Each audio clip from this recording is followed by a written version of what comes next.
Look, big news today. A report in the Wall Street Journal claims, and in Reuters, as well, claims that Australia is set to buy up to 5 US nuclear-powered submarines.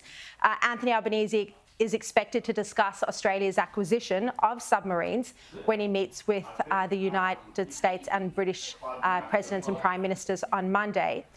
Jenna, there are queries about whether or not this report is accurate. When I interviewed Scott Morrison last week, he said his understanding as part of the original AUKUS deal is that it would be British submarines powered by American weapons. But this report makes it sound like this would just be American submarines. What do we know about this? Yeah, it's really interesting, isn't it, Sharon? I think it's had all of Canberra a bit of a flutter today. And I think the really interesting thing is I think everyone's sort of waiting with bated breath now just to see what China's response will be when Beijing wakes up to read this news, because obviously when we talk about the AUKUS deal, we mainly focus on the South China Sea, obviously the Taiwan fracker that continues on, and also they are our biggest trading partner. So the Prime Minister has to walk a pretty fine line when it comes to these sort of negotiations with the US. But one thing that is really interesting to me, Sharri, and I know that we talk about, the really big, military might of the US, and we've got submarines, we've got tanks and things like that. And I know that submarines are going to focus specifically on